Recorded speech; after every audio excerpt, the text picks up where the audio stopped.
Durante séculos, a humanidade olhou para as representações da crucificação de Jesus Cristo através das lentes da arte e da devoção.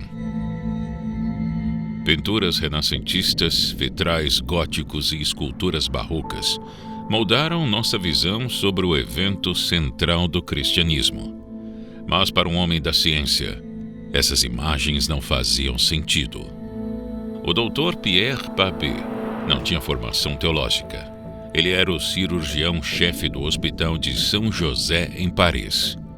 Um homem habituado à frieza do metal, à precisão da anatomia e à realidade crua do corpo humano.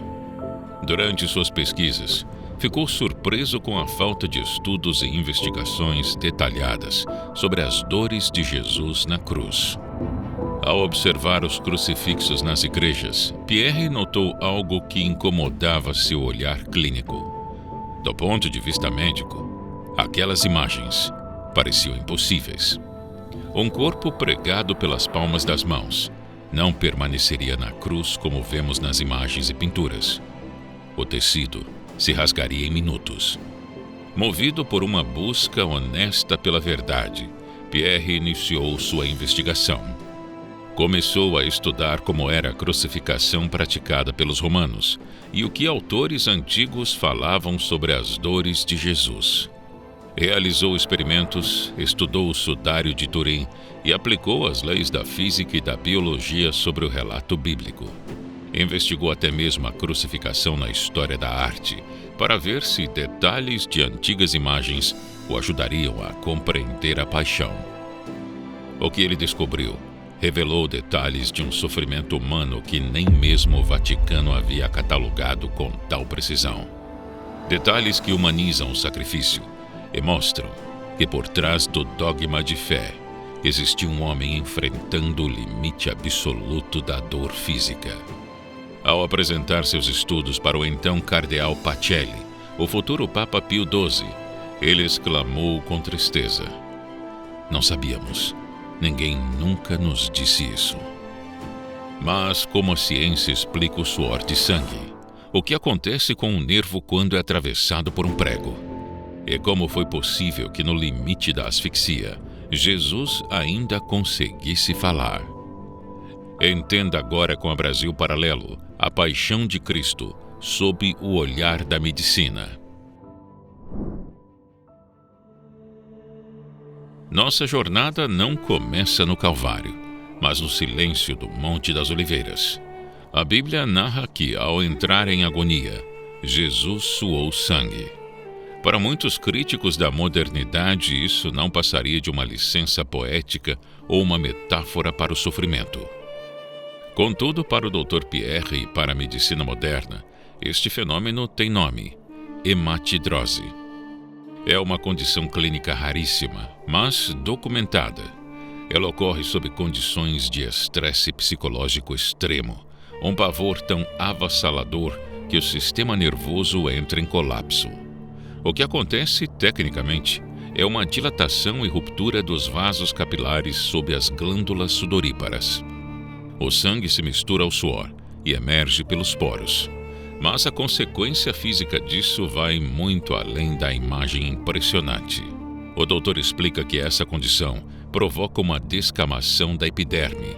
A pele torna-se extremamente sensível, macia e frágil. Agora imagine o impacto disso para o que viria a seguir. Quando os soldados romanos iniciaram a flagelação, o corpo de Jesus não era mais um corpo comum. Ele era um corpo com pele viva, onde cada toque, cada atrito das vestes, cada contato físico já causava uma dor excruciante. A ciência nos mostra que Jesus chegou ao pilar da flagelação já em um estado de fragilidade e exaustão física, o que tornaria os próximos passos humanamente insuportáveis.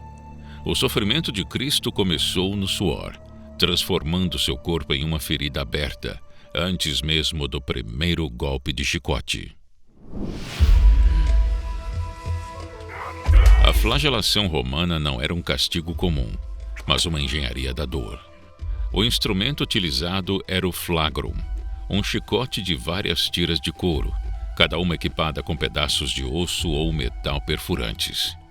Projetado para causar traumas extremos, lacerações profundas e hemorragias graves, o instrumento de tortura visava debilitar o condenado antes da crucificação. O Dr. Pierre descreve que os golpes não atingiam apenas a superfície da pele, mas as camadas musculares mais profundas. Durante um açoite, as bolas de metal causavam contusões e hematomas internos, enquanto os ossos afiados arrancavam sua carne. Ele também estudou detalhadamente o sudário de Turim. Pelas análises, as marcas podem ser vistas nos ombros, costas, rins e também no peito.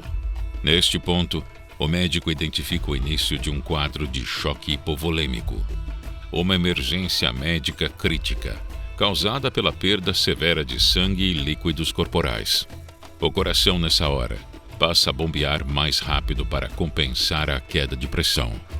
A sede se torna desesperadora. Quando Jesus é obrigado a carregar o madeiro da cruz que pesava entre 30 a 50 quilos, ele o faz sobre ombros que já não possuem pele, mas carne exposta.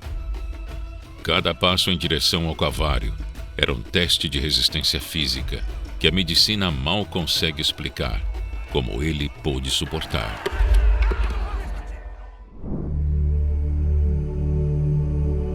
Após a flagelação, os soldados colocaram sobre a cabeça de Jesus uma coroa de espinhos.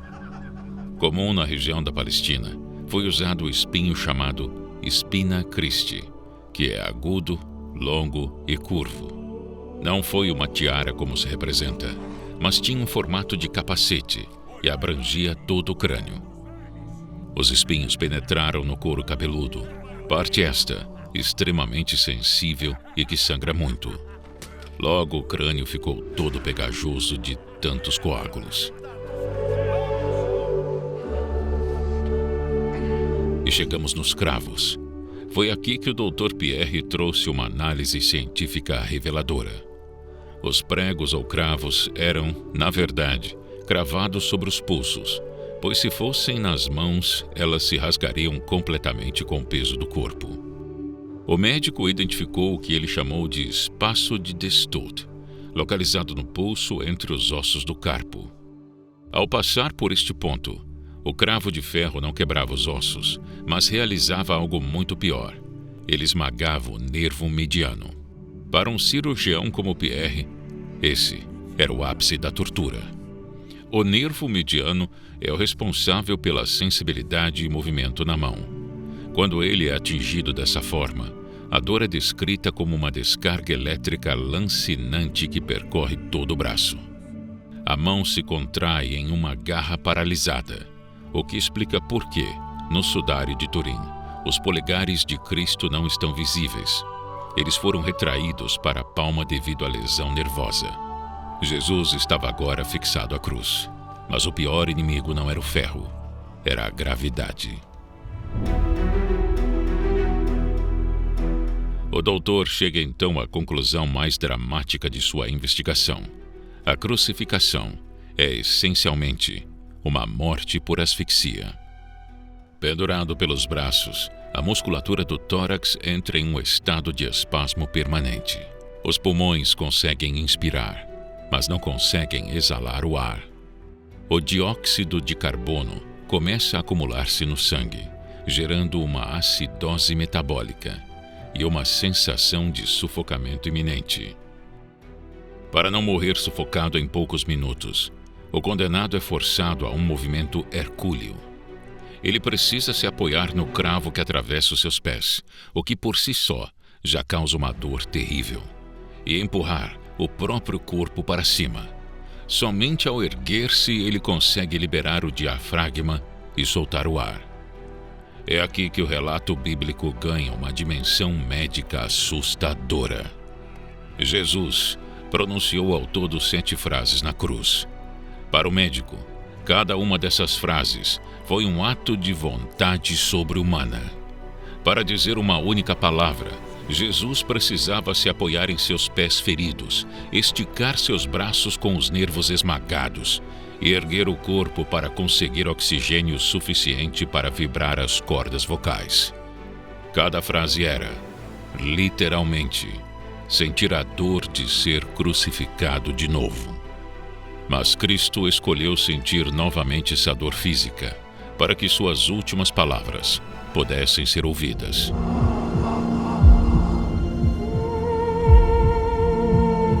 Pai, em tuas mãos entrego o meu espírito.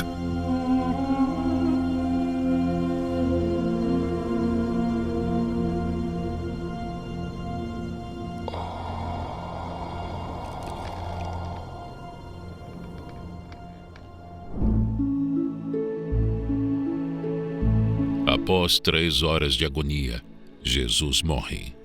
Para garantir o óbito, um soldado romano atravessa o seu lado com uma lança. O Evangelho de São João relata que imediatamente ao ser perfurado, a lateral jorrou sangue e água. Pierre, com a sua experiência em cirurgia torácica, explica o fenômeno. O estado de choque, a asfixia e o estresse extremo causaram o que a medicina chama de efusão pericárdica e efusão pleural. A água descrita é o líquido transparente acumulado ao redor do coração e dos pulmões devido ao colapso clínico. Quando a lança atingiu o tórax, atravessou essas bolsas de líquido antes de atingir o coração, que ainda continha sangue. Jesus não morreu só pelos ferimentos externos, mas pela falência múltipla de órgãos, culminando em uma ruptura cardíaca ou asfixia terminal. O coração partido não era uma figura de linguagem teológica, era uma realidade fisiológica. A investigação do Dr. Pierre Barbet mudou para sempre a forma como olhamos para a Sexta-feira Santa. Ele retirou a paixão do campo do abstrato e a colocou na realidade da carne e do sangue. Nesta Semana Santa, que a profundidade deste sacrifício nos faça refletir sobre o valor da vida e compreender a magnitude deste evento que dividiu a história da humanidade em duas. O que descrevemos aqui é o limite da resistência humana. Mas ao longo da história, muitos homens e mulheres olharam para esse mesmo sacrifício e decidiram que suas próprias vidas deveriam ser um reflexo dessa entrega. Quando ouvimos a palavra santo, logo pensamos em seres perfeitos ou distantes da realidade. Na verdade, um santo é alguém que buscou ao máximo assemelhar-se a Jesus Cristo, agindo com uma coerência absoluta entre seus princípios e sua fé. E para que você conheça essas trajetórias de redenção e luz, a Brasil Paralelo lançou a série Vida dos Santos. Nela mergulhamos nas histórias de figuras como Joana d'Arc, Inácio de Loyola, Tomás de Aquino, João Batista e José de Anchieta. Pessoas que atravessaram séculos e ainda servem como bússola para a humanidade. Para acessar e descobrir como essas vidas se tornaram dignas de serem imitadas, clique no link da descrição ou aponte a câmera do celular para o QR Code na tela.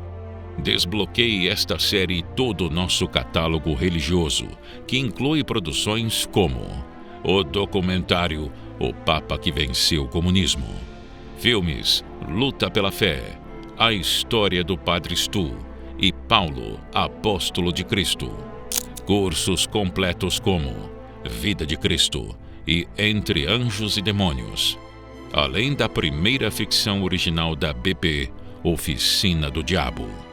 Sua assinatura é o que nos permite continuar contando essas histórias que elevam a alma e resgatam os bons valores.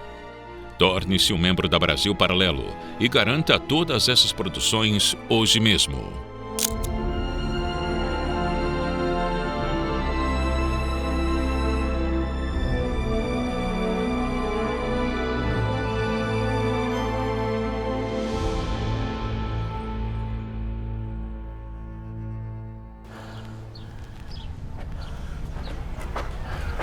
Era só mais um Silva, que a estrela não brilha.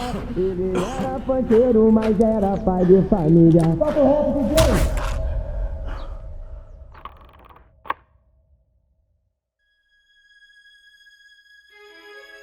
Qual é, W? Seja bem-vindo à tua casa, terra do nunca. O jogo mudou e eu fiquei velho. Velho com 17 anos. Eu até entendo, porque até eu, se me visse voltando, atravessaria a rua. Então passou, neguinho. Bem-vindo à firma. Conheci o Dropê na escola. Parece que o moleque tinha nascido pronto pra comandar. Tropa da terra do nunca, caralho. Copiou ou não? E eu? Eu achava que tava no topo, mano. Falei pra tu que o menor era brabo, Juninho. Nós vai tomar uísque no baile hoje. Essa porra vai vender pra caralho, neguinho. É lógico. Minha vida até ali foi mais ou menos assim. Uma eterna prorrogação da adolescência. Acontece que Deus, cansado dessa moleza, pra me tirar do paraíso usou o método mais antigo. Que tiro? Quero tiro não, porra. Quero ser batizado, anda. Tu não é padre? Sim, sou padre. Me batiza. Qual é, Drupi? Vai me matar, irmão? Tu fala e ele escuta. E a cuspideira é quem decide teu destino. É isso mesmo? A gente vai ser pai, irmão. A gente não vai nada. É criar uma filha sendo bandido, achando que amor paga pré-natal. Sai do carro, caralho! Vocês não queriam a nave? Fala aí, ó. Quanto que tu tem desse bagulho? Mina de ouro, irmão. Tô saindo de casa agora, vai armado, por favor. Parabéns. Conseguiu errar até nisso.